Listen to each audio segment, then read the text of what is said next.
Peter Matthews is a political scientist at Cypress College in California. He joins us from Long Beach. Welcome back to DW. What do you think Tim Walz's Midwestern background brings to this Democratic ticket? Quite a bit, actually. And I was saying yesterday when I was on your show that this is a down-to-earth Midwesterner who's a progressive populist, which means that he portrays himself as being for the common person. And his personal characteristics are very much that. He was very folksy. He could communicate to a small town person or to a small city person. He grew up in a small town. And Tim Walz is going to make add a lot of strength to this campaign. I'd like to read off real quickly some of the things he did when he was in office that reflects this small town progressive populist image.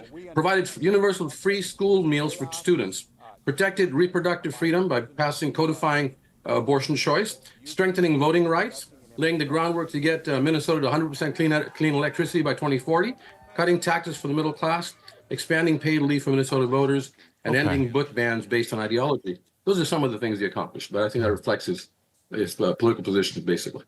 And his stock rose when he started describing Donald Trump and J.D. Vance as weird. How is this approach helping the Kamala Harris campaign?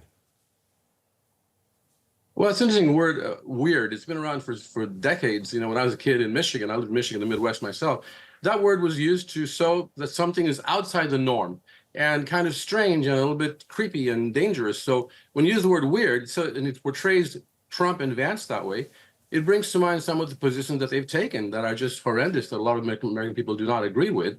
And that portrays them as the outsider, as the other party, which has been taken over by these folks, this faction, the Republican Party, which is a traditional party, but it's been taken over by Trump and Vance, and comes up with very strange kinds of policies that could hurt people, including the Project 2025 plan that they have put forth, which people are very leery of.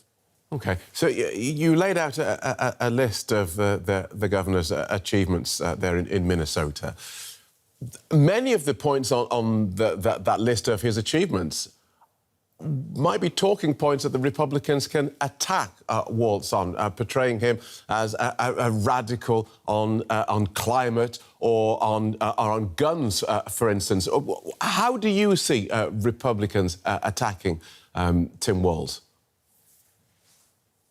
They will try to do that, absolutely. But what he will do is come back with a common sense response and say, children want to be safe in school. I did that. I made very strict gun control and regulation. We want to have universal health care. I support that. Minnesotans and Americans want to be able to go to a doctor when they're sick and not go broke. Those kinds of issues, he'll come right back and say, these are common sense issues that Americans want. And by the way, in many of those issues, the majority of Americans do support them. On a few of them, maybe there may be some concern about it. And I don't think that Vance and Trump will have as great a success as attacking him that way as an extremist when his issues are quite mainstream, actually. We'll have to wait and see how that goes, though, of course, in the campaign. J.D. Vance has said that he will debate Tim Walz once he's officially the nominee. How do you think that the two VP candidates stack up against each other? I would say like night and day, pretty much. If you look at what J.D. Vance has brought to the Republican ticket, he's brought it down, actually, in terms of his popularity.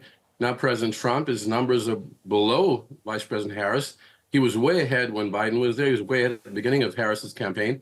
Now, within 2 weeks, he's sunk by 7 points, a 7-point turnaround, where now Vice President Harris and her ticket are 4 points ahead of the Vance-Trump ticket. So J.D. Vance has been a problem for the campaign, and they're some people are talking about possibly replacing him, which would be very difficult to do. They probably won't do it, but it's really hurting the ticket because of Vance's extreme positions. For example, we talked about childless cat women, saying Democratic Party is led by those folks. That is a terrible attack on single people or people who are sometimes fathers who do not have their own children but adopted them.